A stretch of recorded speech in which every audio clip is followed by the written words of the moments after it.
Margot, tu peux appeler Panini et leur dire que je vais enregistrer la vidéo des 2000 abonnés là. Je sais que c'est eux le 2000e. Appelle-les quand même, c'est la moindre des choses. Après, avec tout ce qu'ils nous offrent, c'est quand même. Euh, Merde, ça tourne. Bonjour. J'aime pas Panini. Non, ravilement, je plaisante. Je suis un acteur. Ça se voit, hein. Bonjour, bonjour. Aujourd'hui, la vidéo des 2000 abonnés. Nous sommes 2000. J'essaye de résoudre un peu le problème de lumière avec ma lampe de youtubeuse là. Je l'ai retournée. Je sais pas ce que ça va donner, on verra. Peut-être que ça va encore tourner en 10 fps. Mais le plus important, je pense que ça va tourner en 10 fps. Le plus important, c'est ce que je dis. C'est pas ma tête. Alors, merci. 2000 merci. 2000 fois merci. Merci de me suivre. Merci à ceux qui me suivent depuis le début. Merci aux nouveaux arrivants qui rattrapent le retard. En plus, désolé parce que j'en ai quand même tourné une paire de vidéos. Et c'est pas fini. Cette semaine, rien que cette semaine, je vais vous faire un petit planning pas piqué des hannetons de Urban Comics en janvier et février. Vous allez voir, il y a quelques surprises. Je vous parlerai, j'espère pouvoir vous parler de Ultimate Spider-Man. C'est vrai que je l'ai en tête depuis un petit moment. Alors à chaque fois j'annonce plein de vidéos, rappelez-le moi, parce que sinon moi je les note pas et j'oublie. Donc aujourd'hui, vidéo des 2000 abonnés. Cette vidéo sera en deux parties. Et je suis désolé parce qu'en fait vous m'avez quand même posé beaucoup de questions malgré la limite de une voire deux questions, peut-être même certains qui ont poussé un peu. Hein. Je te vois, Titi Bolt. Donc je vais certainement faire cette vidéo en deux parties, une première partie avec les premières questions et une seconde partie avec le reste des questions et le concours. Parce qu'évidemment je vais vous faire gagner un truc. Au moment où j'enregistre, je ne sais pas encore ce que je vais vous faire gagner. J'avais parlé d'un Blu-ray de Scott Pilgrim, je l'ai encore en tête. Ou un comics, je vais voir. À la limite, dans les commentaires de cette vidéo, dites-moi ce que vous préférez, si vous préférez du comics ou si vous préférez ce Blu-ray de Scott Pilgrim que j'ai en double, mais qui est un film exceptionnel. Et c'est pour ça que je l'ai en double. J'ai dû le voir une fois en me disant putain, je l'ai pas. Et en fait, si, je l'avais déjà parce que c'est trop bien. Du coup, pourquoi pas vous le faire le remettre à quelqu'un qui l'appréciera autant que moi, j'espère. Donc, bonjour. 2000 abonnés, merci beaucoup. Franchement, quand j'ai démarré la chaîne, il y a 5 mois, j'aurais jamais cru atteindre les 2000 abonnés. Ça me paraît complètement dingue. Mais après, quand je vois certains youtubeurs qui ont 40 000 abonnés, 14 000 abonnés, je me dis que le chemin est encore long. Mais que là, je me contenterais déjà de ça, ça serait déjà assez énormissime. D'autant que chaque vidéo est vue en moyenne 1000 fois, ce qui fait une personne sur deux de mes abonnés, ce qui est un très très bon ratio d'après ce que j'ai compris. Voilà. Bon, on va pas tergiverser plus longtemps, on va répondre à vos questions. Alors la première question vient de Cara Zorel, donc Supergirl, non Cara, oui c'est Cara. Batman ou Superman, j'ai déjà répondu à cette question dans la fac des 1000 abonnés. Alors j'ai toujours pas changé d'avis, c'est Batman. Hein. J'ai un Batman là, hop, là, Batman. Et j'en ai un sur le corps également, je ne vous montrerai pas aujourd'hui. Je sais pas si vous avez vu la dernière cover présentée par Patrick Gleason sur Spider-Man. Oh, c'est une tuerie, c'est mon nouveau fond d'écran. Et j'ai limite envie de me le faire tatouer, mais j'ai déjà un Spider-Man sur le corps. Mais putain, c'est une tuerie, magnifique. Voilà. Question de Pop Tracker. Salut Pop Tracker. Je regarde tes vidéos, j'aime bien. Alors j'aime pas tout, hein. Il y a des trucs.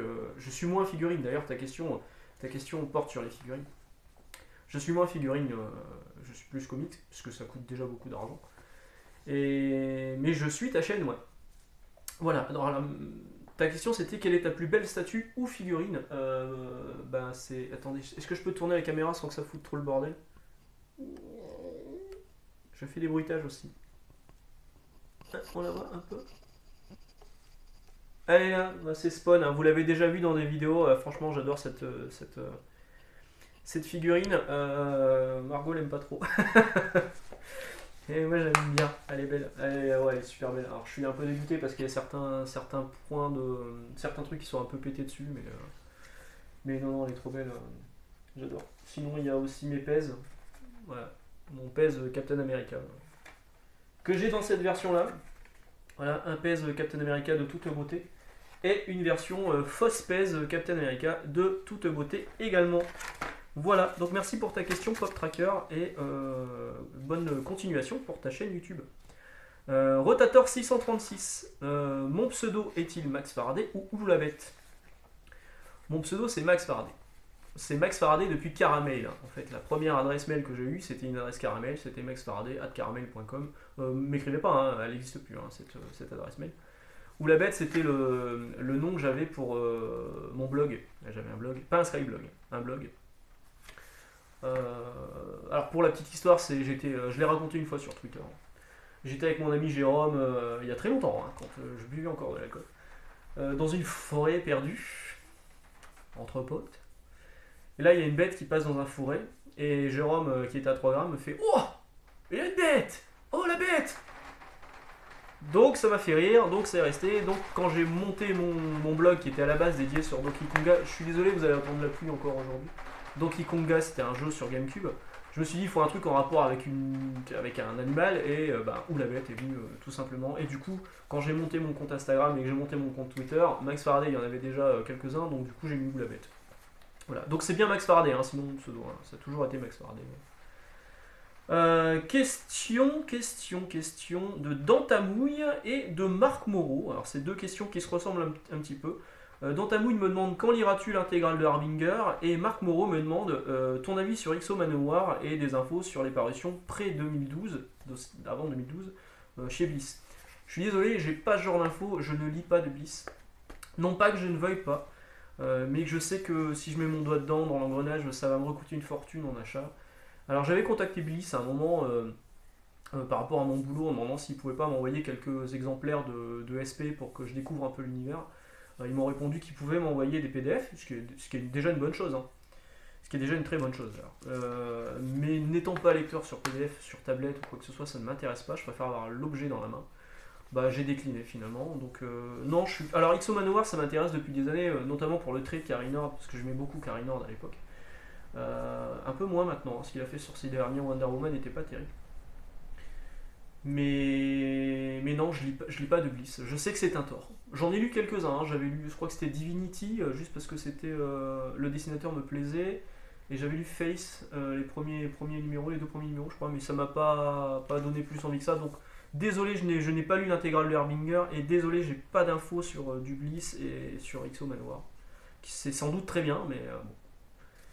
Voilà, désolé. MP me pose une question. Un comics auteur t'a-t-il déjà gêné politiquement? Ben, que penses-tu du contexte politique dans les comics, la diversité chez les Marvel, All New par exemple? Alors je trouve que quand c'est bien fait, ça va. Quand c'est fait au forceps, c'est un peu chaud.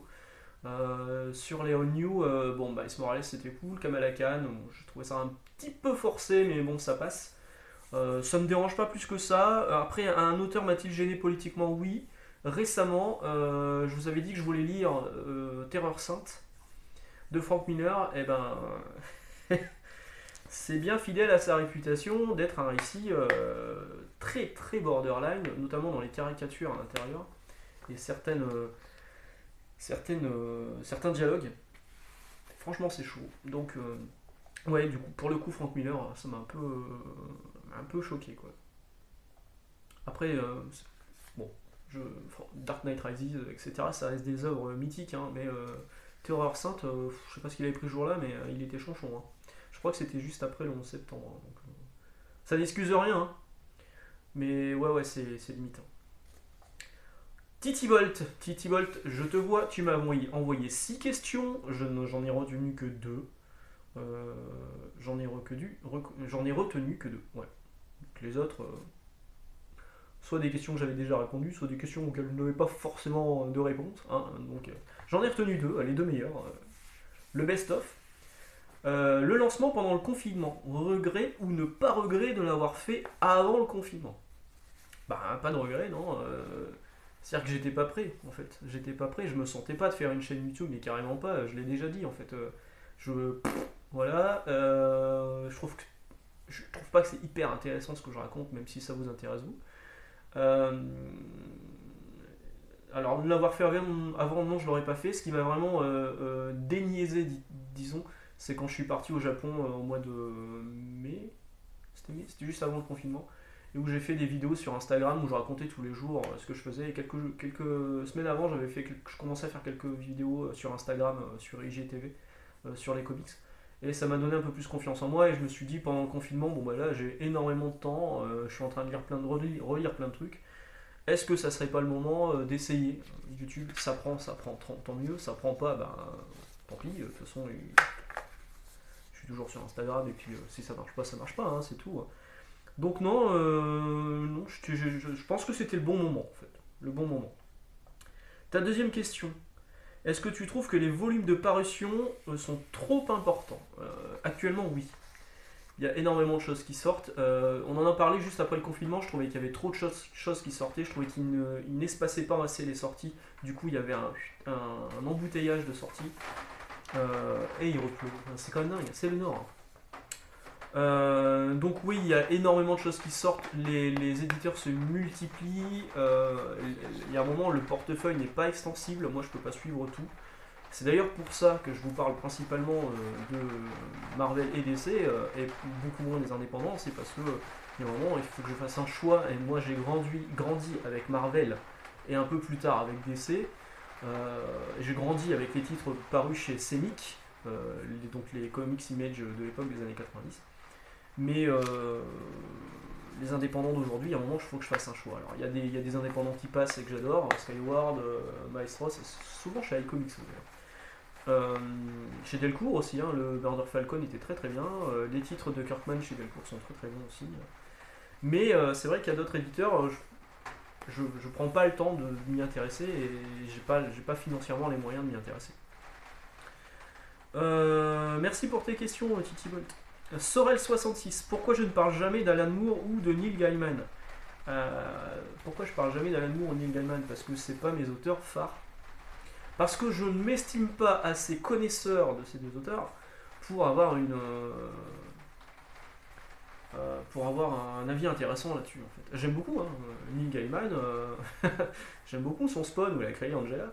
Neil Gaiman, je trouve que c'est perché. C'est pas ce que je recherche dans un comics. Moi, je suis très mainstream. Et Alan Moore, Watchmen, c'est culte.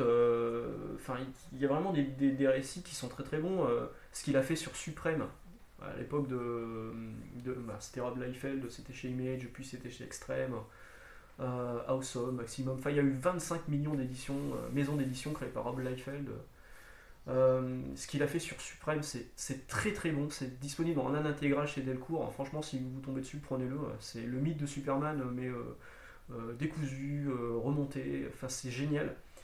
Mais je suis pas assez professionnel, je suis pas assez spécialiste, je suis pas assez expert, même si j'ai jamais dit que j'étais expert. Je ne suis pas un expert. De ces deux auteurs-là pour en parler suffisamment, sans passer pour un blaireau. Alors. Question de Vanessa, tes cheveux détachés? Non. Non. Alors, pour tout vous avouer, j'ai failli. Au début, j'avais l'idée de venir ce matin, en me levant, venir en pyjama ici pour faire la vidéo avec les cheveux en vrac et tout. J'ai vu ma gueule, j'ai fait non, c'est pas possible. D'autant que là, en plus, les cheveux ont vachement poussé, la barbe aussi, il faut que je taille tout ça aujourd'hui. Donc, c'est pas tout de suite que tu verras les cheveux détachés. Une vidéo en ch'ti, non plus. Je suis né dans le 6-2, je suis un Béthunois à la base, un Enzinois même. Je maîtrise pas le ch'ti. Je le comprends, hein, c'est comme le japonais, je le comprends, je le parle pas. Alors si, je sais dire des trucs genre, va passer le Va5, va me chercher une caillelle, genre de conneries quoi, mais... non, j'ai jamais pris ch'ti troisième langue. Mes grands-parents et mes parents ne m'ont pas, alors c'est pour ça que j'ai baigné dedans, mais genre, alors par contre, ça c'est un truc, ça me dépasse.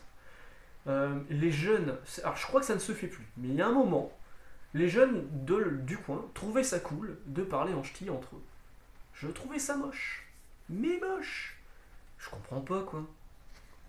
Mais là j'avais l'accent ch'ti en disant je comprends pas. Je comprends pas. Je ne comprends pas.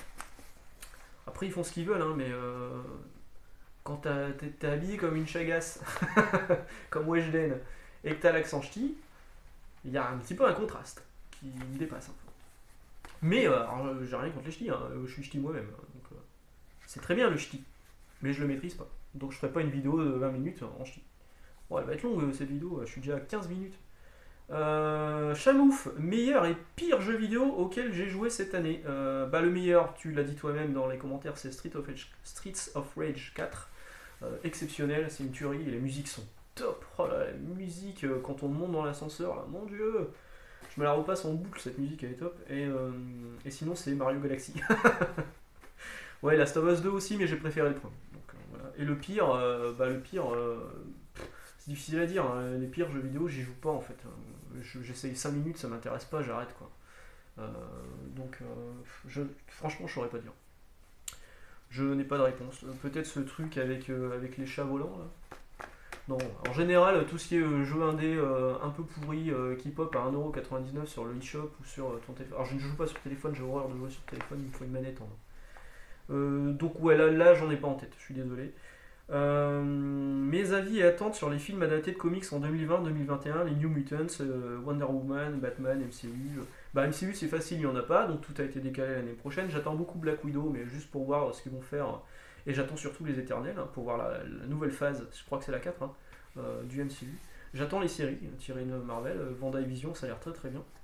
New Mutants, je l'ai vu, j'en attendais rien, j'ai été étonnamment surpris, c'est plutôt pas mal. C'est un bon. Le concept était bien, c'est dommage du coup qu'il n'y aura pas vraiment de suite. Wonder Woman 84, oui, je l'attends. Mais il y a quand même des trucs qui me laissent un peu perplexe, genre l'armure en Chevalier Zodiac. Autant en comics, je sais qu'elle l'a eu en comics, hein, mais autant en comics ça rendait pas mal, autant là à l'image, ouais, non, j'ai l'impression de voir les Chevaliers Zodiac, donc c'est un peu bizarre. Le Batman, il a l'air très très bon, et ça me rassure sur Pattinson, tant mieux.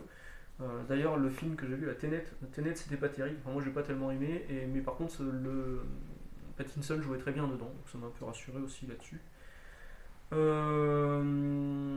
Une question, donc j'ai fini ces questions. Une question de Catherine Pasquier, pourrais-tu faire des vidéos pour débuter Batman et X-Men? Oui, je pourrais. Est-ce que je le ferai? Je sais pas. Oui, peut-être, sans doute. À un moment, quand je serai en cours d'idées, mais là, sincèrement, j'ai des plannings. Il y a des moments où je me dis, putain, il y a ça qui est sorti, il faut que je leur parle aujourd'hui. Ah bah non, j'ai déjà tout planifié pour la semaine. C'est un peu dommage, mais bon, c'est comme ça. C'est le fait de tourner en avance, étant donné que j'ai moins de temps qu'avant avec mon nouvel emploi du temps pour tourner. Avant, je tournais parfois le matin avant d'aller bosser, là, je peux plus, étant donné que je travaille toute la journée. Donc, oui, ça viendra un jour, mais je ne saurais tout dire quand. Question de Nico. Nico de Julie Nico. Bon, question de Nico, salut. Mon budget comics et jeux vidéo par mois ou j'achète quand j'ai envie. J'achète quand j'ai envie, en fait. Je n'ai pas encore d'enfant. Je ne sais pas si j'en aurai un jour d'ailleurs. On y travaille, mais on verra. La vie est pas toujours facile. Donc je dépense un peu ce que je veux. Bah là, effectivement, avec l'achat de la maison, peut-être falloir que je ralentisse un peu la voilure. Mais non, j'achète quand un truc me plaît. En comics, j'ai pas vraiment de budget parce qu'en fait, je regarde ce qui sort en VO, en VF. Parfois en VF, je compare le prix avec la VO. Du coup, je vois par exemple, là, je viens de commander un truc qui ressort chez Urban Comics à 35 balles à la fin du mois. Le Dark Multiverse, je viens de le choper à 18€ en VO. Donc la même chose. Du coup, je regarde les sorties VO-VF, je compare les prix, puis je prends moins cher. Du coup, ça me permet soit d'acheter un peu plus, soit d'économiser un peu de l'autre côté. En jeu vidéo, en général, j'essaie de me focaliser sur un jeu par mois. Un jeu Switch par mois. Mais c'est vrai qu'avec l'arrivée de la PS5, bon, je risque de craquer un petit peu plus, quoi. Mais non, j'ai pas vraiment de budget, j'achète quand j'ai envie, quoi. Voilà. Donc là, j'ai fini la première page. Il y a une deuxième page derrière. Mon dieu, ça va être long. Parce que je vais pas devoir faire 3 vidéos, j'en sais rien. Je vais devoir arrêter là cette première vidéo. Vous avez un bon goût. On se retrouve tout à l'heure. Je vous refais une vidéo d'ici ce soir. Et puis je vous dis à tout à l'heure. Alors, bon dimanche. Et j'espère que j'ai répondu à certaines de vos questions, que ça vous a intéressé. Et puis, à toutes. Ciao. Vous l'avez vu le fail ou pas? Alors, double fail. D'une, j'ai voulu appuyer sur le bouton alors que j'ai une télécommande Bluetooth maintenant. Et en plus de ça, j'ai appuyé sur la télécommande et il ne s'est rien passé. Voilà, je vais rappuyer. Voilà, hop là.